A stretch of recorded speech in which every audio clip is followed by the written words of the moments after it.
ሰላም ጤና ይስጥልን የተከበራችሁ ውድ ተመልካቾቻችን የሐምሌ 28 የዕለተ ማክሰኞ የናሁ ስፖርት መረጃዎችን ይዘን ቀርበናል። ከመረጃዎቹ ጋር ደግሞ ቆይታ የምናደርገው ኢየሩሳሌም አጥናፉና ገዛኸኝ ዱላ በጋራ በመሆን ነው። እስከ ፕሮግራማችን ፍጻሜ ድረስ ከኛ ጋር እንድትሆኑ ወደድን። መልካም ቆይታ።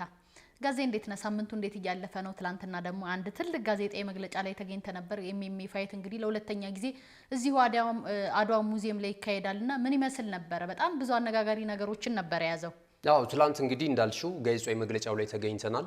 ይሄንን የስፖርት እውነት ለመዘገብ በስፍራው ከተገኙ የስፖርት ባለሙያዎች መካከል እኔም እድሉን አግኝቼ ጋዜጣዊ መግለጫው ላይ ተገኝቻለሁና ትላንትና የውድድሩ ቀን ይመስል ነበር። ጋዜጣዊ መግለጫ የማይመስልም ነበርና በርካታ ተመልካቾች ተገኝቷል።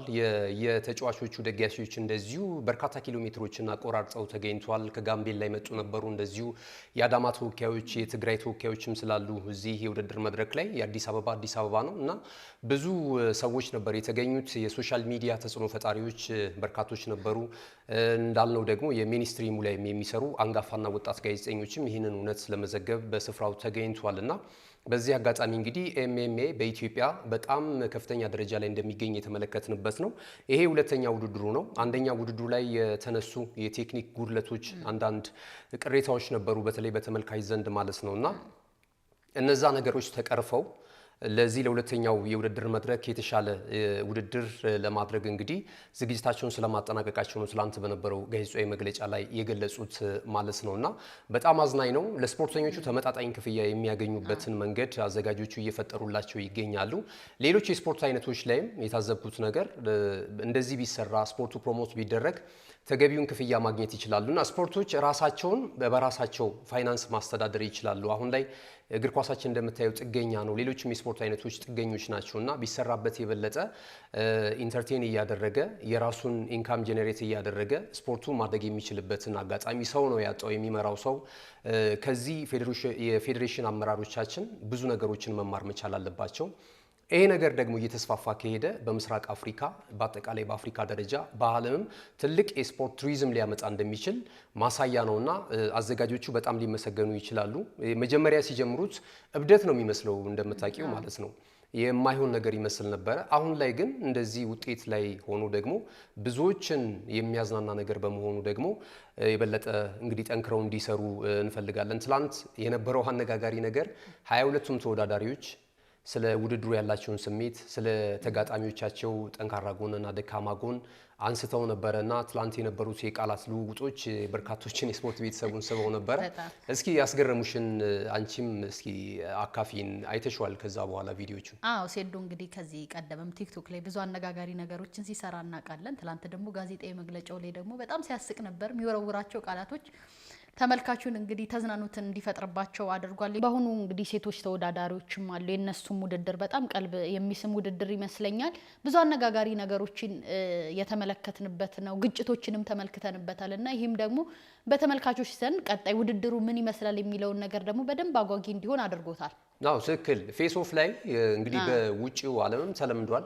እንደዚህ አይነት የኢንዶር የቦክስ ውድድሮች ላይ አትራክት ለማድረግ ተመልካቹን በፕሮባ መልክ አንዳንዴ ድራማቲክ በማድረግ ተወዳዳሪዎቹ እየተነጋገሩ ሰዎች የበለጠ ቀጣዩን ጨዋታ እንዲጠብቁት ለማድረግ ሁለቱም እንግዲህ የየራሳቸውን እንትን ያደርጋሉ። የተለመደ ነው። ትላንትና ግን የንቃተ ህሊናና እዛው ጀመሩት። ሮቤል የነበራቸው እንትን አንዳንዶች ልክ አይደለም የሚል ነው። ምክንያቱም በቅርብ ርቀት ቀን ነው ውድድሩ የሚደረገውና ለምሳሌ ያህል ወደ ጆሮ አስጠግቶ ነው በጥፊ መታው ካየሽ ማለት ነው። አይኑንም የሚያገኝበት አጋጣሚ ነበርና ይሄ ደግሞ ብዙዎች አልወደዱትም። ከስፖርታዊ ጫና ታኳያ ተገቢ አይደለም የሚሉ አስተያየቶች እያነበብኩ ነበር እኔም ቲክቶክ ላይ። ትክክል አይመስለኝም። በቀጣይ መታረም አለበት። አንዳንድ ጋዜጣዊ መግለጫው ላይም የነበሩት እድላቸውን በሚሰጣቸው ሰዓት ላይ ሃይላንድ የመወራወር ነገር ምናምን አይተን ነበርና እነዚህ ነገሮች መታረም አለባቸው። ለተመልካቹ ልክ ነው፣ ስሜት ሊሰጥ ይችላል። ለፕሮሞሽኑም ስፖርቱን የበለጠ ሊያስተዋውቅ ይችላል። ነገር ግን ደግሞ ስፖርተኞቹ ባላሰቡበት ሁኔታ ስለሚሆን አጉል ቦታ መተሻቸው ለዋናው ውድድርም ላንመለከታቸው እንችላለን። ሳይኮሎጂካሊ የሚያመጣባቸው ተጽዕኖ ሊኖር ይችላልና አንድ ካምፕ ነው ደግሞ እየተለማመዱ ያሉት። ከዛ በኋላ ማታም እንዴት አደሩ የሚለውን ነገር ሪፖርት አላየንም በእርግጥ ሮቤል ከዛ በኋላ መልስ ለመስጠት ሞክሮ ነበር። ነገር ግን በዚያው ጋዜጣዊ መግለጫ ላይ የነበሩት ጋርዶች ደግሞ ሲረባረቡበት አይተናልና እንደዚህ አይነት ነገሮች ትንሽ የስፖርተኛውን ስሜትም የደጋፊዎችንም ስሜት ሊጎዳ ይችላል። አንዳንድ መታረም ያለባቸው ቃላቶች አሉ። ሁሉንም የሚወክል አይነት ደግሞ የቃላት ልውውጥ ጥሩ አይደለም። ግለሰቡን እንደፈለግሽ እንትን ልትይ ትችያለሽ። ከሱ ጀርባ ያሉትን ሰውየው የወጣበትን ሶሳይቲ ምናምን አንዳንድ ነገሮች ትንሽ አታክ የሚረብሽ ነገሮች እነዚህ መጎልበት የለባቸውም። እንደ መጀመሪያ ሊሆኑ ይችላሉ፣ ችግር የለውም። ከዛ በኋላ ግን እየታረሙ የነጠሩ ነገሮች ስፖርተኛው ራሱን ወክሎ ነው የሚመጣው እና ያ ስፖርተኛውን ብቻ የተመለከተ ነገር ማንሳቱ ጥሩ ነው። ከጀርባ ያሉ ነገሮች ባይነካኩ በጣም ደስ ይለኛል። አሁን ባለንበት ትኩሳት ደግሞ ሌላ ነገር መጨመር የሚያስፈልግም አይመስለኝም እና በጥቅሉ ግን ስንመለከት ይሄ ኤምኤምኤ ስፖርት በጣም ጥሩ ነው። ግን ያንቺን ግምት ልጠይቅሽ እስኪ የሴዶ ማርሻል እና የጆኒ ፍልሚያ ነው። በእርግጥ ወደ 11 ጌሞች ናቸው የሚደረጉት በእለቱ ማለት ነው፣ የነ ዛሃራን ጨምሮ ማለት ነው። የሀብና ዛሃራ የሚያደርጉት የንስቶቹ ፍልሚያም ይጠበቃል።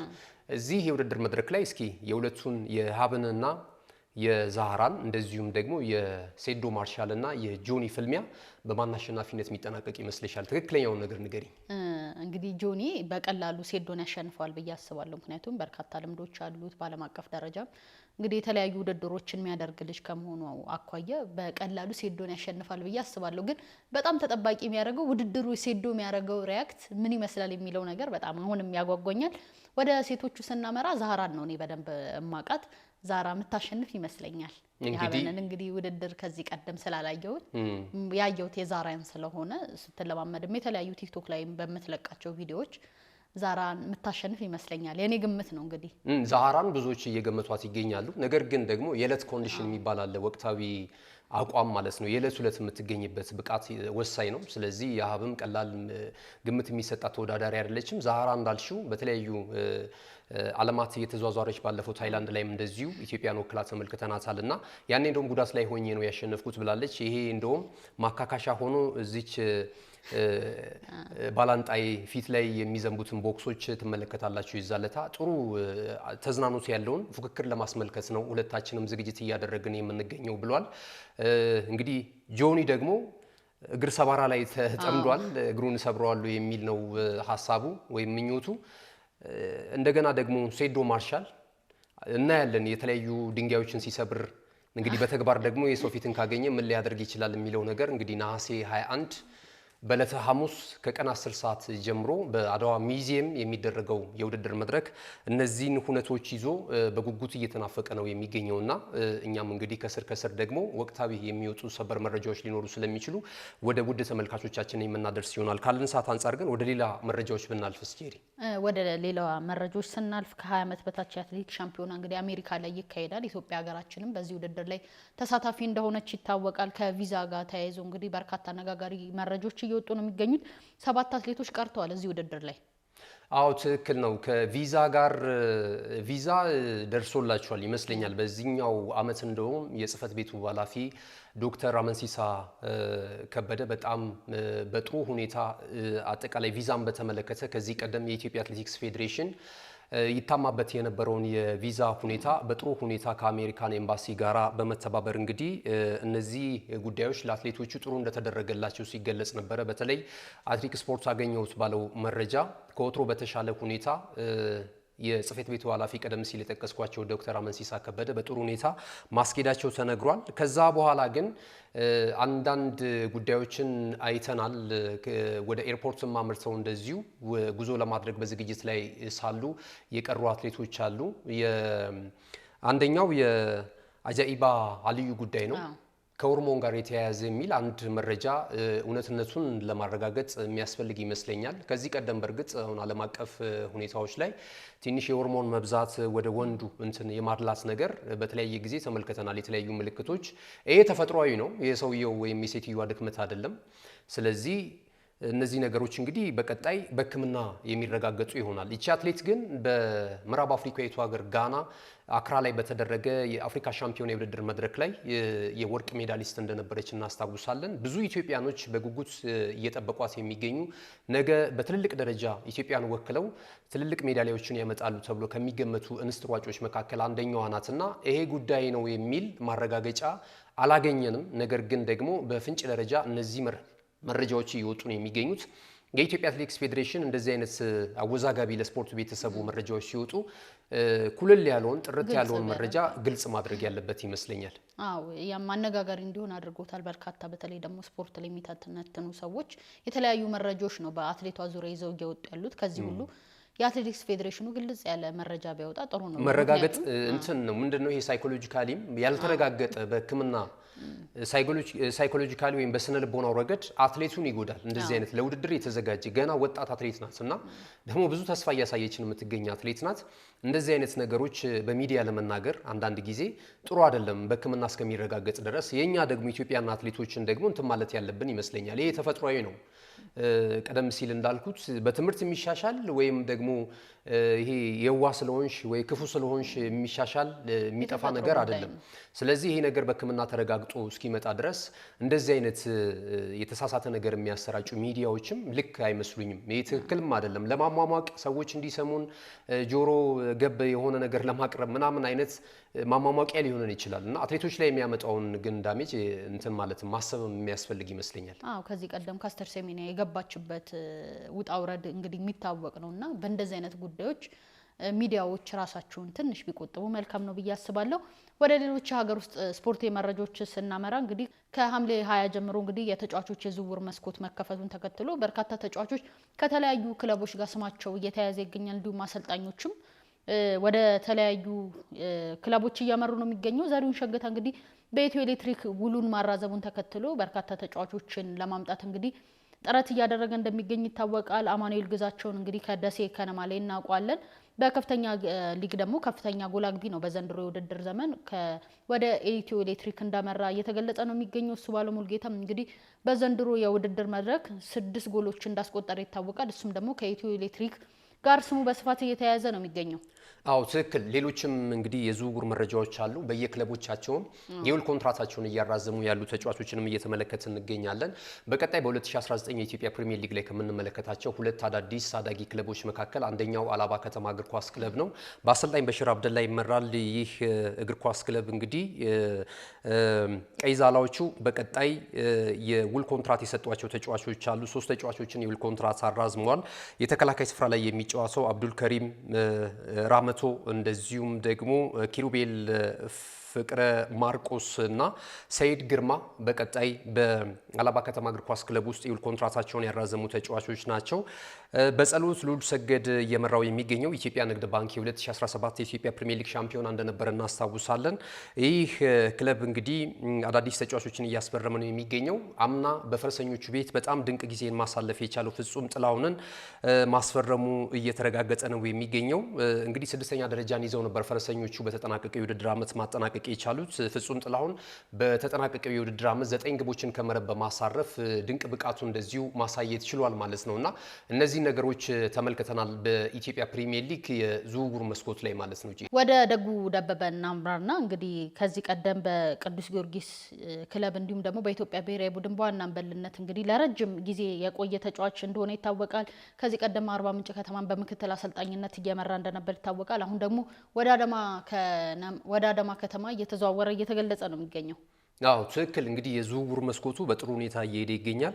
ሁልጊዜም እንደምንለው እንግዲህ የኢትዮጵያ እግር ኳስ ፌዴሬሽን ይህንን መጥፎ አሰራር መቀየር መቻል አለበት፣ ዝውውርን በተመለከተ ማለት ነው። ሁሌ እናነሷለን ከዚህ በኋላም ራሱ ማለት ነው እስካልተሻሻለ ድረስ ስህተት እየሰሩ አይቆዩም እና የዝውውር መስኮቱን በተመለከተ እንግዲህ ተጫዋቾች ዝውውር ሲያደርጉ ወይም ደግሞ ከአንድ ክለብ ጋር ስምምነት ሲፈጽሙ ደሞዛቸው ይፋ መደረግ አለበት የሚሉ የስፖርት ቤተሰቦችም በውስጥ መስመርም ጭምር ይጽፉልናል እና ይሄ ነገር በቀጣይ ዓመታት መታረም አለበት። ካልታረመ በስተቀረ ሚዲያውም በቀጣይም እነዚህ ነገሮች ማጋለጹን ይቀጥላል። የኢትዮጵያ እግር ኳስ ፌዴሬሽን የክለቦች ተባባሪ ነው ማለት ይቻላል። ይህንን ነገር ካላረመ ማለት ነው። ዓለም ላይ ያለውን አሰራር እሱ ከምን ተነስቶ ሊደብቀው ይችላል? ይህንን ይፋ ማድረግ መቻል አለባቸው። ይፋ እስከሚያደርጉም ድረስ እኛ ይህንን ማጋለጣችንን እንቀጥላለን። ለምሳሌ የሀገር መከላከያ ሚኒስቴር ብትሄጂ የእያንዳንዱን የወታደር ደሞዝ በግልጽነት ያሳውቅሻል፣ ሰጥቶ ሊስት ማለት ነው። ወታደር ምን እንደሚሰራ አስቢው። የአንድ የሕክምና ባለሙያ ወይም ደግሞ ጤና ሚኒስቴር ሊሆን ይችላል፣ ጤና ቢሮ ሊሆን ይችላል። ወራዊ ደሞዛቸውን የእያንዳንዱን ከጽዳቷ ጀምሮ እስከ ላይ ድረስ ያሉትን የደሞዝ ሁኔታን ብንመለከት እንደዚሁ የጠራ ነገር ይሰጥሻል። የመምህራኖችንም ትምህርት ቢሮም ትምህርት ሚኒስቴርም ብትሄጂ እንደዚህ አይነት ነገሮችን ታገኛለሽ እና የሌላውን ሙያተኛ ሞራል ለመጠበቅ ነው ምን ከምን አንፃር እንደሆነ የሚደብቁትም ደሞዝ ይሄ ለክለቦች የሚበዘብሩትን ገንዘብ ተባባሪ ሆኖ ይፋ እንዳይደረግ ገቢና ወጫቸው እንዳይታወቅ መተባበር መስሎ ነው የሚሰማኝ። ሌላ ምክንያት ካላቸው ሊያስረዱን ይችላሉ በግልጽነት። ይህንን የሚያደርጉት ሆን ብለው ነው እና እኔ ስፖርት መዝናኛ ነው፣ ኢንተርቴንመንት ነው። የስፖርት ቤተሰቡም ይሄ ብሩ በዛ ምናምን አይደለም። አትሊስት ገንዘቡ በደንብ ፈሰስ ይደረጋል፣ በጀት ይደረጋል። ተመጣጣኝ ተዝናኖት ያለውን ኳስ እንመልከት። የኢትዮጵያ እግር ኳስ ከፍ ይበል። ክለቦቻችን በካፍ ቻምፒየንስ ሊግ የውድድር መድረክና እንደዚሁ በካፍ ቻምፒየንስ ሊግ የኮንፌዴሬሽን ካፕ የውድድር መድረክ ላይ ቢያንስ አንድ ዙር የሚያልፉ ክለቦች ይሁኑ፣ አቅማቸውን ያጎልብቱ። የሚወጣው ገንዘብ ሜዳ ላይ እንየው የሚል ቅሬታ ካልሆነ በስተቀረ እንትና ይሄን ተከፈለው እንትና ይሄን ተከፈለው። በዓለም ላይ እኮ ከፍተኛ ክፍያን ከሚያስተናግዱ ዘርፎች መካከል አንደኛው ስፖርት ነው፣ እናውቃለን። በአፍሪካም በሌሎችም ሀገራቶች እንደዚሁ ይሄ ነገር ይደረጋል። ለኢትዮጵያ እንግዳ ሊሆን አይችልም። የኢትዮጵያ ሕዝብ በደንብ አርግቶ እግር ኳስን በደንብ ይረዳል፣ ምን ያህል ላብ እንደሚወጣበት፣ ምን ያህል አድካሚ እንደሆነ ማለት ነው። እዚህ ላይ ማንኛውም ሰው ምቀኝነት የለውም። ነገር ግን በግልጽነት የሚከፈላቸው ክፍያ ለስፖርት ቤተሰቡና ለመገናኛ ብዙሃን ይፋ ይደረግ ነው የኛ ኢትዮጵያ እግር ኳስ ፌዴሬሽን ላይ ያለን ቅሬታ ማለት ነውና ህዝቡም በእንደዚህ አይነት ሁኔታ ነው እየተረዳ ያለው።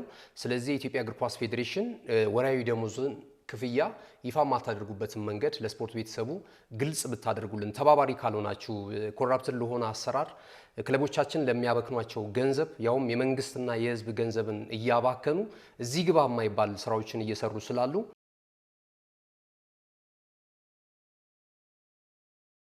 ለምንድን ነው ይሄንን ይፋ ማታደርጉት?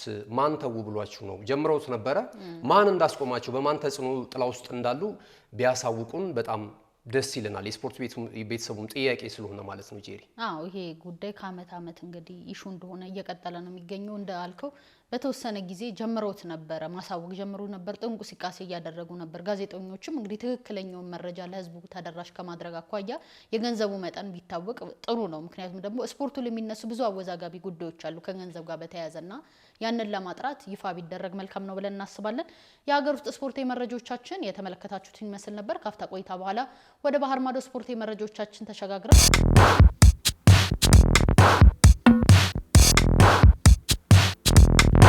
የማድረስ አገልግሎት የወደፊት ዕጣ ፈንታ እዚህ ደርሷል። በትሩዝ የታገዘም ትሩዝ ዴሊቨሪን እናስተዋውቆ። የኛ 100% የኤሌክትሪክ ሞተሮች ለአካባቢ ተስማሚ ብቻ አይደሉም፣ ፈጣን፣ ጸጥተኛና አስተማማኝም ናቸው። ያለምንም ጫጫታ፣ ያለምንም ጭስ የእርስዎ ጥቅል በሰዓቱ ይደርሳል። በቀጥታ ክትትል ላይፍ ትራኪንግ ሁሉንም ነገር ይቆጣጠሩ። ጥቅሎ እስከ ደጃፎ ድረስ ያለውን እንቅስቃሴ በቀጥታ ይመልከቱ። ደህንነት ቅድሚያ የምንሰጠው ጉዳይ ነው። በእኛ የተቀባይ ማረጋገጫ ሪሲቨር ኮንፈርሜሽን ዘዴ ጥቅሎ በትክክለኛው እጅ መግባቱ እናረጋግጣለን። እርስዎ ያረጋግጣሉ፣ እኛም እናስረክባለን። እገዛ ይፈልጋሉ? ቡድናችን ሁልጊዜ በ8194 ዝግጁ ነው። ትሩዝ ዴሊቨሪ ለአካባቢ ተስማሚ፣ ደህንነቱ የተጠበቀና የቀጥታ ክትትል ያለው። ዛሬውኑ በ8194 ይደውሉ።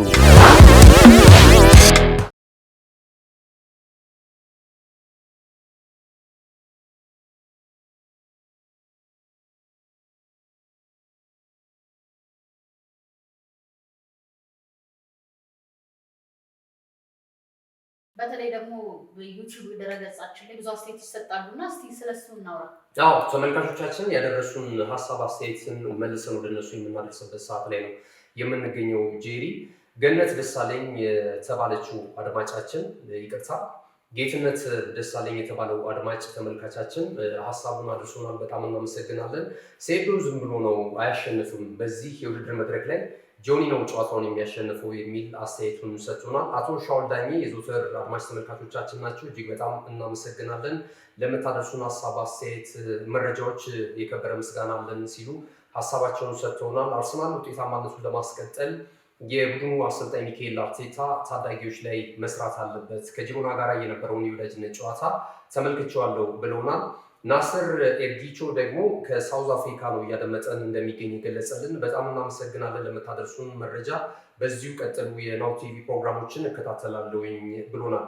እናመሰግናለን። የዘውትር ተመልካቻችን ኃይሉ ቶሎሳ ደግሞ አቀራረባችሁ ወቅቱን መሰረት ያደረገና ትህትና የተሞላበት ስለሆነ በጣም ደስ ይለናል። በዚሁ ቀጥሉ። አርሰናል ዘንድሮ በዝውውሩ ሂደት የቀዘቀዘ ይመስለኛል። በመጨረሻ ግን ወሳኝ ተጫዋቾችን በማስፈረም ያስደስተናል የሚል ሀሳቡን ሰጥቶናል። በቀጣይ በፕሪሚየር ሊጉ ላይም ቶተንሃም ሆትስፐርስ እና እንደዚሁ ቼልሲ የሊጉ ተፎካካሪ ሊሆኑ እንደሚችሉ ያለውን እምነት ገልጾልናል ማለት ነው። ሌሎችም ተመልካቾቻችን አሉ። ሙሉጌታ ያለው ከሳውዲ አረቢያ የዘውትር ተመልካቻችን ነው። እመኑኝ ቀጣይ ዓመት በጣም ጠንካራ ተፎካካሪ ሆነው የሚቀርቡት ክለቦች ቶተንሃም ሆትስፐርስ እና ቼልሲ ናቸው ብዬ እጠብቃለሁ። ምክንያቱም ሊቨርፑል፣ ቼልሲ፣ አርሰናል፣ ማንቸስተር ሲቲን ማንቸስተር ዩናይትድ የመሳሰሉ ክለቦች ደግሞ አንደኛ ትራንዚሽን ላይ ነው የሚገኙት። ከዛ ባለፈ ደግሞ የአውሮፓ ተሳትፎ መድረክን ጨዋታ ተደራራቢ ስላለባቸው እነዚህ ክለቦች ጥሩ ተፎካካሪ ይሆናሉ የሚል ግምት አለኝ ብሏል። ይህ ዓለም ሰላም የኔ ምርጦች እንዴት ናችሁ? እየተከታተልናችሁ እንገኛለን። በዚሁ ቀጥሉ ብሏል። መሐመድ ሁሰን ለምንድን ነው ሁልጊዜም የአርሰናልን መረጃ ኋላ ላይ የምታስቀሩት ሌሎቹን ከፊት ለፊት አድርጋችሁ የሚል ቅሬታ አዘል አስተያየቱን ሰጥቶናል። መሐመድ ይቅርታ። ዳንኤል ብርሃኑ ደግሞ አርቴታ መቼም ቢሆን ይህንን ተጫዋች ለጠላቶች አሳልፎ ይሰጣል ብዬ አልገምትም ብሏል። ያው ሉዊስ ስኬሊ ከማንቸስተር ዩናይትድ ጋር ስሙ እየተያያዘ መሆኑን ተከትሎ ይመስለኛል ዳንኤል ብርሃኑ ከዚህ የመነጨ ነው አስተያየቱን ያደረሰን። እንደዚሁ ከማልዲን አህመድ የዘውትር ተመልካቻችሁ ነኝ፣ ያቀራረባችሁ እጅግ በጣም ጥሩ ነው። ቼልሲ ኦስማን ቪክቶር ኦሲሜንን ቢያስፈርምልን እጅግ በጣም ደስተኞች ነን የሚል አስተያየት ሰጥቷል። ናቲፍ በላቸው አሉታዊ ሆኑ የተመልካቾች አስተያየት ባይቀርቡ መርጣለሁ ብሏል። በጣም እናመሰግናለን። ለእኛ ከማሰብ አንጻር ነው። ነገር ግን ደግሞ እኛ ተመልካቾች የሚያቀርቧቸውን ሀሳቦች በነፃነት ወደ ራሳቸው ማድረስ ስላለብን ነው ይህንን እያደረግን የምንገኘው። መሀድ አህመድ የጂጂጋ ተመልካቻችን ነው፣ ዘወትር እንደሚከታተለን ገልጾልናል። በቀጣይ አዳዲስ ጉዳዮች ካሉ ብታደርሱን የሚል ሀሳቡን እንደዚሁ አድርሶናል። በጣም እናመሰግናለን። የአርሰናል የተከላካይ ዲፓርትመንትም በጣም ሊታሰብበት ይገባል። አዳዲስ ነገሮችም ካሉ ዝውውር ላይ በአርሰናል በኩል ብታደርሱን የሚል ሀሳቡን የሰጠን መሀድ አህመድ እና በተረፈ በርቱ ብለውናል። በጣም እናመሰግናቸዋለን ተመልካቾቻችን እንጂ እንግዲህ ወደ ሌሎች መረጃዎቻችን እናለፍና በሊጎች ላይ ያሉ ክለቦች የወዳጅነት ጨዋታ እያደረጉ ነው የሚገኙ። ዛሬ እንግዲህ የወዳጅነት ጨዋታ ቀጥለው የሚደረግ ይሆናል። ዛሬ በርነሞስ ከጄኖዋ ጨዋታቸውን ያደርጋሉ። ሌላኛው ደግሞ ፓዝማ ዩናይትድ ከአስቶን ቪላ ጨዋታቸውን ያደርጋሉ። እንግዲህ ይህ የክረምቱን የዝውውር መስኮት መከፈቱን ተከትሎ ተጫዋች ያላቸው አቋም ምን ይመስላል የሚለውን ነገር ከማየት አኳያ እንዲሁም ደግሞ ቡድኖች ምን አይነት አቋም ላይ ይገኛሉ የሚለውን ከማየት አኳያ እነዚህ የወዳጅነት ጨዋታዎች በጣም ጠቃሚ ናቸው እና በአጠቃላይ የወዳጅነት ጨዋታዎች ምን ይመስላሉ? እንዴትስ ተመለከትካቸው? የወዳጅነት ጨዋታዎችን እያየን ነው የምንገኘው። ትልልቅ ክለቦችን በሳምንቱ መጨረሻ ቀናት በተለይ የእንግሊዝ ፕሪሚየር ሊግ ተሳታፊ ክለቦች በሀገር ቤትም በርካታ ተመልካቾች ያላቸው ክለቦች ጨዋታቸውን አድርገዋል። እንደምናውቀው በቀጣይም ሊጉ እስኪጀምር ድረስ በተለይ የኮሚኒቲ ሊግ ጨዋታ እስከሚደረግ ድረስ እነዚህ የወዳጅነት ጨዋታዎች ቀጥለው ነው የሚከናወኑት። ደግሞ ወደ ተለያዩ ሀገራት ተጉዘው ነው እንግዲህ ውድድራቸውን የወዳጅነት ጨዋታቸውን የሚያደርጉት። የበለጠ ይሄ ነገር ደግሞ የክለባቸው የድጋፍ ሁኔታ እንዲስፋፋና ወደ ሌላ ሀገር ከእንግሊዝ ወጥተው ወደ ኤዥያ ያመሩ ክለቦች አሉ። ወደ ሌሎችም ሀገራቶች ወደ ስፔንም እንደዚሁ በአውሮፓ መሆኑ እየተዘዋወሩ ነው የአቋም መፈተሻ ጨዋታቸውን የሚያደርጉት እና በአካል ከሌላ ሀገር ክለብ ደጋፊዎች ጋር ከደጋፊዎቻቸው ጋር የሚገናኙበትን አይነት ሁኔታ እያመቻቹ ነው የሚገኙት። እስኪ የወዳጅነት ጨዋታዎቹን አሳውቂንና ነገ የሚደረጉትን ጨዋታዎች ደግሞ እኔ እንደዚሁ ወደ ተመልካቾች የማደርስ ይሆናል። ዛሬ የሚደረጉትን ጨዋታ እንግዲህ አስቀድሜ ያሳውቄ ነበር። በርነሞስ ከጄኖዋ ጨዋታ ያደርጋሉ። ፓዝማ ዩናይትድ ደግሞ ከአስቶን ቪላ ጨዋታቸውን የሚያደርጉ ይሆናል በዛሬው ዕለት። ነገም እንደዚሁ እነዚህ የአቋም መፈተሻ ጨዋታዎች ቀጥለው የሚከናወኑ ይሆናል። አርሰናል ወደ ሃይላንድ አቅንቶ ከስፔኑ ክለብ ሪያል ቤቲስ ጋር ጨዋታውን የሚያከናውን ነው የሚሆነው። እንደዚሁ ሌላኛው የእንግሊዙ ክለብ ቼልሲ ደግሞ ከጣሊያን ክለብ ዩቬንቱስ ጋር በቻይና ሆንግ ኮንግ ጨዋታቸውን ያደርጋሉ። እንግዲህ የአሰልጣኝ ፔፕ ጋርዲዮላ ቡድን ልንል እንችላለን። ምንም እንኳን ከቡድኑ ጋር ቢለያዩ እኛ አሰልጣኝ ሲቲን ወደ ከፍታ ማምጣት የቻሉ ናቸው። ሲቲ ሲነሳ ፔፕ ጋርዲዮላ ናቸው ምልክቱ ማለት ይቻላል። ከዛ በፊት በትልቅ ደረጃ አይታወቅም። ሲቲ በሀገር ቤትም እንደምታውቂው ብዙ ደጋፊዎች አልነበሩትም። በእርግጥ እነ ማኑኤል ፔሌግሪኒ እንደዚሁም ሮቤርቶ ማንሲኒን የመሳሰሉ አሰልጣኞች የሊጉን የዋንጫ ክብር መስጠት ችለዋል። ነገር ግን በፔፕ ደረጃ በተለይ በአውሮፓ ቻምፒየንስ ሊግ የውድድር መድረክ ብዙ ክለቦች የሚመኙትን የዋንጫ ክብር ማሳካት የቻለው ይህ አሰልጣኝ ነው። ከዛ ባለፈ ደግሞ በርካታ የእንግሊዝ ፕሪሚየር ሊግ የዋንጫ ክብሮችን ቼልሲ እንዲጎናጸፍ ትልልቅ ተጫዋቾች ወጥተው ዓለም አቀፍ እውቅናን እንዲያገኙ ያደረገ ትልቅ አሰልጣኝ ነው እና እንግዲህ አሁን በኤንዞ ማሬስካ ስር ሆኖ በውድድር ዓመቱ መጀመሪያ የወዳጅነት ጨዋታዎችን በማከናወን ላይ ይገኛል። እሱም እንደዚሁ ወደ ደቡብ ኮሪያ አቅንቶ ዝግጅቱን እያደረገ ነው የሚገኘው። በቀጣይ ከኬሊግ ኦል ስታርስ ጋር የሚያደርጉትን ጨዋታ በነገው ዕለት የሚከናወን ነው የሚሆነው። የወዳጅነት ጨዋታዎች ይህን ይመስላሉ። ጄሪ ወደ ዝውውር ወሬዎቻችን እናምራና እንግዲህ አርሰናል አሁንም በጣም አነጋጋሪነቱ እንደቀጠለ ነው። የቪኒ ጁኒየር ጉዳይ አሁንም እንግዲህ የተለያዩ የሚዲያዎች አሁንም እያነሱት ይገኛሉ። እሱ ግን ልምምድ ጀምሯል። ቪኒ ጁኒየር እንግዲህ ያው የሪያል ማድሪድ ንብረት ነው። ለሚቀጥሉት 11 ወራቶች ይሄ የጸና ነው። ከትሬኒንግ ቢቀር ከልምምድ ቢቀር ግላዊ ቅጣት ይጠብቀዋል ማለት ነው። አንድ ተጫዋች አንድም ቀን እስከሚቀረው ድረስ የክለቡ ሁኔታ ውስጥ መገኘት መቻል አለበት። ስለዚያ የውል ኮንትራቱን አራዘመም አላራዘመም አሁን ግን ንብረትነቱ የሪያል ማድሪድ መሆኑን ተከትሎ እንግዲህ የተፈቀደለትን የረፍት ጊዜ ጨርሶ የክለቡን የልምምድ ማዕከል ተቀላቅሎ ልምምድ ሲሰራ ፎቶዎች የተወሰኑ ተመልክተናል።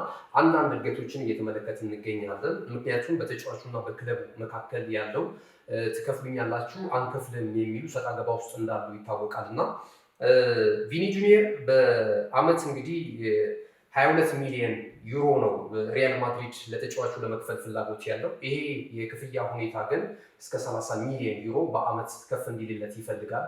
በተለይ ደግሞ ከክለብ አጋሩ ወይም ከቡድን አጋሩ ክሊያን ምባፔ ጋር ያለው የአከፋፈል ሁኔታ መሳ ለመሳ ቢያንስ ተመሳሳይ ተቀራራቢ እንዲሆንለት ቪኒ ጁኒየር ይፈልጋል እና ከጥቅማ ጥቅሞች አንጻር የምስል መብት ትላንትም ሳነሳው ነበር በመረጃ 50% እንደሚያገኝ ተነግሯል። የክሊያን ምባፔ ግን እጅግ በጣም ከፍ ያለ ነው። ይሄ ደግሞ ተጫዋቹ ላይ የሚያሳድረው ተጽዕኖ አለ። ሪያል ማድሪድም ትክክል ነው፣ የራሱ የክለቡ ፖሊሲ ያለው በዚህ ሁኔታ ላይ ማለት ነው እና እነዚህ መመሪያዎች መጣስ አንፈልግም ለቪኒ ጁኒየር ብለን ቀጣይም ሌሎች ተጫዋቾች ይህንን መመሪያ እንድንጥስ ያስገድዱናል። ስለዚህ ከሪያል ማድሪድ ከእግር ኳስ ክለቡ ከደጋፊው ክብር የቪኒ ጁኒየር መቆየት ሊያስገድደን አይችልም የሚል አቋም ላይ ነው የሚገኙት ማለት ነው። ይሄ ደግሞ ተጫዋቹ ወደ ሌላ ክለብ ወደ ሌላ በር እንዲመለከት እያደረገው ይገኛል። ይሄ ለአርሰናል ደጋፊዎች ጥሩ ሁኔታዎች የተመቻቸበት ሁኔታ ነው የሚገኘው። ቀጣይ ግን ተጫዋቹና ክለቡ ሊያግባባቸው የሚችሉ መድረኮች አሉ የሚወያዩበት ማለት ነው እና የውል ኮንትራቱን እንዲያራዝም ከፍተኛ ግፊት እንደሚያደርጉ የክለቡ ፕሬዚደንት ፍሎሬንቲኖ ፔሬዝ እንደዚሁም ሌሎቹም አመራሮች ይህንን ጫና እንደሚያደርጉ የክለቡ አሰልጣኝ ጆዜ ሞሪኒዮን ጨምሮ ማለት ነው እነዚህ አይነት ጉዳዮችን ለማንሳት ስለመዘጋጀታቸው እየተገለጸ ይገኛል። ቪኒ ጁኒየርን ለማስቀረትና የውል ኮንትራቱን በክለብ ውስጥ እንዲያራዝም የማይፈነቅሉት ድንጋይ እንዳሌለ ነው እየተገለጸ የሚገኘው ማለት ነው እና ይሄ ነገር ሁሉ አልፎ የሚመጣ ከሆነ ግን በብቸኝነት መዳፉን ዘርግቶ እየጠበቀ የሚገኘው የሰሜን ለንደኑ ክለብ አርሰናል ነው።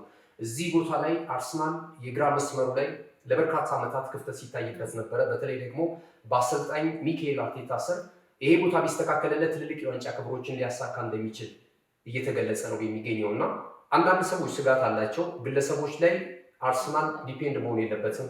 እነ ቪኒ ጁኒየር አብዛኛውን ጊዜ ካያችሁት የገለልተኛ ተጫዋች ወይም ደግሞ የግል ብቃታቸው ነው ቡድኑን ተጠቃሚ የሚያደርጉት። አርሰናል ደግሞ ባለፈውም ዓመት የዋንጫ ክብርን ሲያሳካና የአውሮፓ ቻምፒየንስ ሊግ ፋይናሊስት ሲሆን ከተመለከትነው እንደ ቡድን ነው የሚጫወተው።